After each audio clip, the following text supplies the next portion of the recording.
안녕하십니까. 이번에 개포고등학교 1학기 중간고사 한국사 통사 총평을 맡게 된 강사 손재민입니다. 그럼 저랑 같이 본격적으로 이번에 총평을 한번 보겠습니다. 네, 한국사부터 먼저 볼 텐데요. 난이도는 전반적으로 중에서 한 중상 정도였다, 이렇게 볼 수가 있습니다. 그리고 특징 같은 경우는 문제를 보니까 전반적으로 좀 평이했는데 거기에서 변별을 위해 가지고 매우 지엽적인 단답형이랑 그리고 지엽적인 문제들이 몇 개가 좀 출제가 됐습니다. 학생들 입장에서 좀 굉장히 까다롭지 않았을까라고 좀 생각이 되는 부분들이 있었어요, 분명히. 네, 그래가지고 그런 문제들을 어떻게 잘 맞히냐에 따라 가지고 점수가 갈렸을 것 같습니다. 네, 근데 저희 학생은 굉장히 시험을 잘 봤습니다. 왜냐하면은 제가 찝어준 부분에서 한 95% 정도 이제 출제가 됐더라고요, 보니까. 나머지 5% 같은 경우는, 제가 좀 더 노력을 해야 되지 않나, 이렇게 좀 생각을 합니다. 하지만, 충분히 지금 여기 보면은 지금 91점을 받아가지고 충분히 고득점을 했습니다. 그래서 이 학생 같은 경우는, 기말고사 결과에 따라가지고 충분히 1등급이 나오지 않을까, 이렇게 생각을 합니다. 그래서 제가 더 열심히 하려고, 생각을 하고 있습니다. 그래서 여기 제가 이 지엽적인 문제들을 제가 예시를 좀 이렇게 갖고 왔는데요. 특히 이번 문제가 굉장히 학생들 입장에서 좀 어려웠을 것 같아요. 100점도 10점이어가지고 굉장히 높은 편이었었는데, 여기 보면은 그 세종 때 열었던 항구의 이름을 정확히 쓰는 거랑, 그리고 여기 나왔던 조선 후기 5개 군영 이름을 쓰는 게 나왔어요. 네. 근데 이거를 제가 봤을 때 아마 대다수 학생들이 못 썼을 것 같아요. 왜냐하면 문제가 설마 이걸 내겠어? 라고 했는데 이게 그대로 나왔더라고요. 네. 근데 저 같은 경우는 이게 너무 나올 것 같은 거예요. 그래가지고 이거를 개강하자마자부터 이게 나올 것 같다, 이거는 무조건 맞추고 들어가라, 이게 서술형으로 나오면 다 틀릴 수밖에 없다 했는데 똑같이 나와버렸어, 문제가. 네. 그래서 아마 이게 당락을 가르지 않았을까라고 좀 생각을 합니다. 네. 학생을 그래가지고 보자마자 1초 컷을 했다 그러더라고요. 네. 나머지 문제들 굉장히 잘 썼습니다. 근데 안타깝게 좀 쉬운 문제들에서 틀려가지고 제 가슴이 조금 아프네요. 네. 제가 찝어준 문제들이었는데. 어쨌든, 기말고사에서 잘 보면 충분히 많이 되니까, 이 정도 넘어갔고요. 그래서 굉장히 잘 봤다, 전체적으로. 제가 본 범위 내에서, 제가 찝어준 범위 내에서 굉장히 잘 나왔다, 이렇게 좀 말씀을 드리고 싶습니다. 네. 그래서 기말 대비 전략을 간단히 보면요. 개포고 한국사 같은 경우는 거의 100% 미래엔 이 교과서를 중심으로 출제되는 경향이 있습니다. 학교에서 물론 프린트를 나눠주기는 하는데 그 프린트가 여기 있는 교과서를 요약해 놓은 거에 불과해가지고 그냥 교과서를 제대로 보고 특히 이 사료 중심으로 좀 잘 봐야 된다. 저는 이렇게 말씀을 좀 드리고 싶습니다. 네.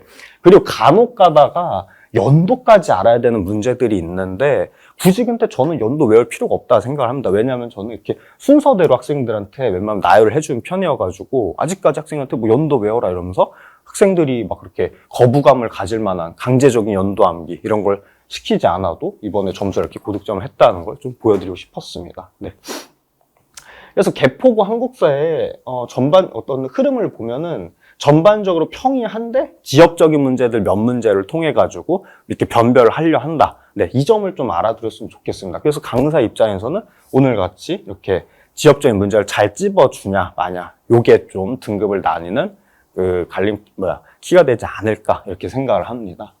그래서 기말고사 같은 경우에는 문제가 좀 어렵게 나올 것 같아요. 네, 그래서 그 부분들을 어떻게 효과적으로 공부하느냐, 이거에 따라서 이제 등급을 나누는 이제 키가 될 것 같습니다. 네.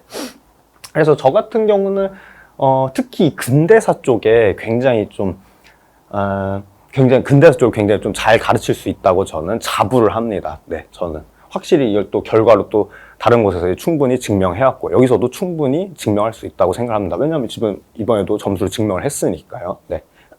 그래서 저를 믿고 잘 따라와 주면은 좋은 결과가 분명히 있을 것이다 라고 말씀을 드리고 싶습니다. 네.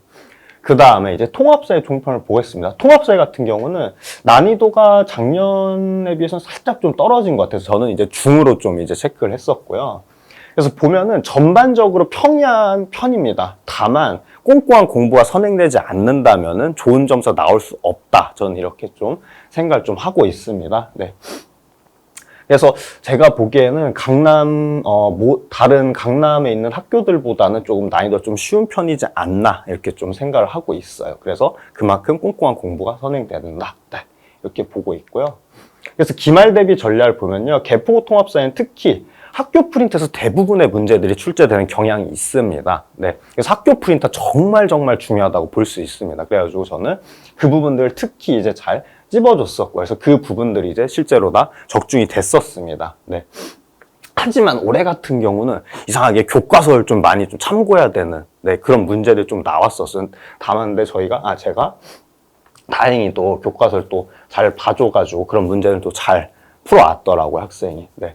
그래서 이제 앞으로의 기말고사 대비 전략을 보면은 이제 프린트뿐만 아니라 교과서까지 같이 잘 봐줘야 된다라고 할 수 있겠습니다. 그리고 여러 가지 강남권 문제들을 풀어보면서 특히 실전 감각을 키우는 게 굉장히 중요할 것 같아요. 통합사에는 그게 굉장히 중요하거든요. 네. 그래서 이제 다음으로 넘어가면요. 네. 그래서 기말고사 대비 수업 개강일 같은 경우는 이제 간단하게 제가 이제 수업 시간을 옮겼습니다. 원래 일요일 1시였었는데 그때 좀 스케줄적으로 좀 굉장히 힘들더라고요. 그래가지고 5월 16일 토요일 6시 반부터 10시까지 네, 이렇게 이제 진행을 하려 하고 있습니다. 그리고 이제 수업 같은 경우는 저번과 동일하게 6회 그리고 플러스 뒷복 이렇게 좀 봐주를 하고 있고요. 그리고 제가 또 말씀드리고 싶은 게 여기는 적진 않았는데 제가 클리닉을 굉장히 또 자주 해주는 편입니다. 이제 보면은 이번 학생 같은 경우도 클리닉을 굉장히 많이 진행을 했었고요. 그래서 이게 언제로 딱 정해놓고 하는 게 아니라 정말 수시로 진행을 많이 했었습니다. 그래서 이번에 개수를 세보면 한 20번은 넘게 했던 것 같아요. 네. 학생들이랑 이제 잘 그걸 상의를 해가지고 그렇게 학생이 어디가 부족하면은 저는 이렇게 무조건 새벽이라도 좋으니까 무조건 찝어주니까 네. 이 점을 잘 알아두셨으면 좋겠습니다. 네. 그래서 굳이 상위권 학생들은 뭐 굳이 학원 안 다녀도 잘하는 반면에 그게 아닌 학생들은 학원의 도움이 필요하니까 저는 그 부분을 충실히 잘 해내고 있다고 분명히 이제 말씀을 드리고 싶습니다. 네. 그래서 기말고사 때 점수에 반전이 필요한 학생들은 언제든지 네, 학원의 문을 두드려 달라 이렇게 좀 말씀을 드리고 싶네요. 네. 그래가지고 마지막으로 제 번호를 말씀드리겠습니다. 여기 나와 있는 곳으로 이제 전화를 주시거나 아니면 메시지 이런 걸 드려도 제가 언제든지 연락을 드린다 이렇게 좀 말씀을 드리고 싶습니다. 네, 감사합니다.